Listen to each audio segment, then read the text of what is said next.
వక్ఫ్ board సవరణ bill కోసం కేంద్రం జాయింట్ పార్లమెంటరీ కమిటీని ఏర్పాటు చేసింది. తెలుగు రాష్ట్రాల నుంచి ముగ్గురికి అవకాశం ఇచ్చారు.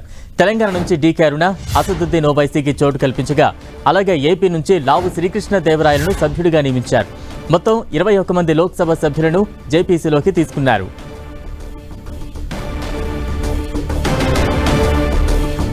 తాజా అప్డేట్స్ అందించేందుకు మా ఢిల్లీ ప్రతినిధి గోపి సిద్ధంగా ఉన్నారు. గోపి, బలరాం 18వ లోక్సభ ఏర్పాటైన తర్వాత తొలిసారి సంయుక్త పార్లమెంటరీ కమిటీ ఏర్పాటు కావడం జరిగింది. జేపీసీ వక్ఫ్ బోర్డ్ చట్ట సవరణ బిల్లు పైన నిన్న పార్లమెంట్ లో చర్చ జరగడం జరిగింది. పార్లమెంట్ లో మైనార్టీ వ్యవహారాల శాఖ మంత్రి కిరణ్ రిజిజు బిల్లును ప్రవేశపెట్టిన తర్వాత అనేక విపక్ష పార్టీలు ఈ బిల్లును వ్యతిరేకించి జేపీసీకి పంపించాలని చెప్పి డిమాండ్ చేశాయి. దీంతో 21 మంది లోక్సభ అలాగే 10 మంది రాజ్యసభ సభ్యులతో జేపీసీని కేంద్ర పార్లమెంటరీ వ్యవహారాల శాఖ మంత్రి ఏర్పాటు చేయడం జరిగింది. ఇందులో ముగ్గురు తెలుగు రాష్ట్రాల ఎంపీలకు స్థానం దక్కడం జరిగింది.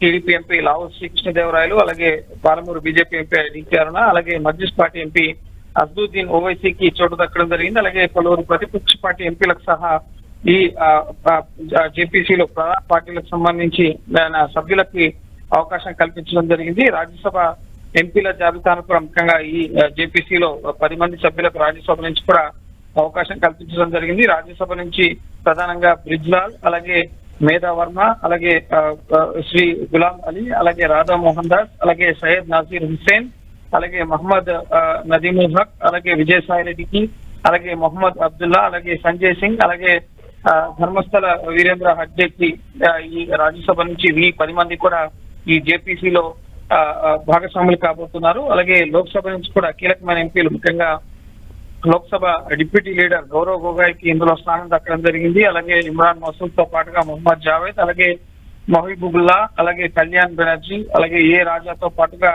జగదాంబికా పాల్, అలాగే నిషికాంత్ దుబే, తేజస్వి సూర్య, అలాగే అపరంజిత సారంగి, సంజయ్ జైస్వాల్, దిలీప్ సైకిలా, అలాగే అభిజిత్ గంగోపాధ్యాయ్, ఈ విధంగా వీరందరికీ కూడా స్థానం దక్కడం జరిగింది. ప్రధానంగా కేంద్ర ప్రభుత్వం తీసుకున్న ఈ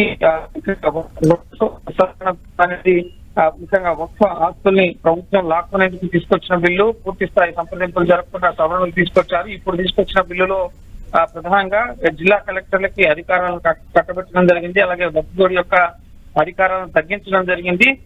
ఇది రాజ్యాంగ విరుద్ధంగా ఉందని చెప్పి కూడా ఇటు నిన్న ఈ బిల్లును ప్రవేశపెట్టిన సమయంలో విపక్ష పార్టీలకు సంబంధించి కాంగ్రెస్, సమాజ్వాదీ పార్టీ, అలాగే ఎంఐఎం సహా అనేక పార్టీలు ఈ బిల్లుని వ్యతిరేకించిన పరిస్థితి ఉంది.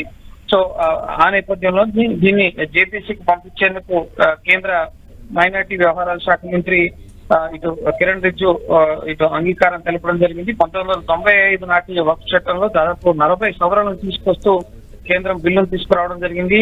ముస్లిం సమాజం నుంచి వస్తున్న డిమాండ్లను మేరకే ఈ సవరణలు చేస్తున్నట్టుగా కూడా కేంద్ర ప్రభుత్వ వర్గాలు వెల్లడించాయి. అయితే జిల్లా కలెక్టర్లకు అధికారాలు ఇవ్వడం, బోర్డులకు అధికారాలు తగ్గించడం ఇవన్నీ కూడా సరైనవి కాదు అంటూ కూడా ఆల్ ఇండియా ముస్లిం లా బోర్డు కూడా దీన్ని వ్యతిరేకిస్తున్న పరిస్థితి. ఈ నేపథ్యంలోనే వివిధ వర్గాల నుంచి పార్టీల నుంచి వస్తున్న వ్యతిరేక దృష్ట్యా జేపీసీ నెక్స్ట్ పార్లమెంట్ సెషన్ చివరి రోజులోగా ఒక నివేదికను పార్లమెంట్ కు సమర్పిస్తుంది. ఆ జేపీసీ నివేదిక ఆధారంగా తదుపరి ఈ బిల్లులో ఉన్న మార్పులు చేర్పులు చేయాలా, ఈ బిల్లుపై ఏ విధంగా ముందుకు వెళ్లాలన్న అంశంపైన పార్లమెంట్ లో జరుగుతుంది. గోపి, అంటే ఈ కమిటీ పనితీరు ఇక నుండి ఎలా ఉండబోతోంది? ఇక నెక్స్ట్ జేపీసీ ఎక్సర్సైజ్ ఏ రకంగా కొనసాగే ఛాన్సెస్ ఉన్నాయంటారు? జేపీసీ ఈ వక్ఫ్ సవరణ బిల్లు పైన సమావేశమై ఇందులో లోటుపాట్లు ఏమున్నాయి, అలాగే కేంద్రం తీసుకొచ్చిన 40 సవరణలకు సంబంధించి దీనివల్ల వక్ఫ్ బోర్డులకు ఉపయోగకరమా, నష్టమా, అలాగే అధికారాలను కలెక్టర్లకు కట్టుబెట్టడం పట్ల అభ్యంతరం వ్యక్తమవుతున్న పరిస్థితి. సో ఇది మంచి పరిణామమేనా? ఇటువంటి అన్ని అంశాలపైన కూడా ఈ JPC committee, joint parliamentary committee అన్ని రాజకీయ పార్టీల నుంచి, ప్రధాన రాజకీయ పార్టీల నుంచి కూడా ప్రాధాన్యత ఉంది. అలాగే ముస్లిం సామాజిక వర్గానికి సంబంధించిన ఎంపీలు కూడా ఇందులో ఉన్నారు.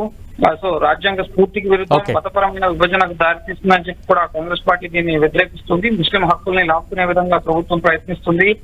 ఇది ముఖ్యంగా వివక్షపూరిత చర్యగా ఉంటుందని చెప్పి కూడా విపక్ష నేతలు ఈ బిల్లుని వ్యతిరేకిస్తున్నారు. కాబట్టి సో జాయింట్ పార్లమెంటరీ కమిటీ పూర్తి స్థాయిలో అధ్యయనం చేసి ప్రజల నుంచి మేము పూర్తి స్థాయిలో సంప్రదింపులు జరిపాం. ఆన్లైన్ లో కూడా అప్లికేషన్స్ వచ్చాయి. సో అనేక సమస్యలను పరిష్కరించే దిశగా ఈ సవరణలు తీసుకొచ్చామని చెప్పి కేంద్రం ఉంటుంది. కాబట్టి సో వాటన్నింటి కూడా అన్ని అంశాలను కూడా పరిశీలించి జేపీసీ ఒక నివేదికను పార్లమెంట్ కి సబ్మిట్ చేయడం జరుగుతుంది. దాని ఆధారంగా తదుపరి ఈ బిల్లులో మరికొన్ని సవరణలు కానీ ఇంకేమైనా మార్పులు చేర్పులు చేయాల్సి ఉంటే తదుపరి దీనిపైన కేంద్ర ప్రభుత్వం ముందుకెళ్లే అవకాశం ఓకే, థ్యాంక్ యూ గోపి.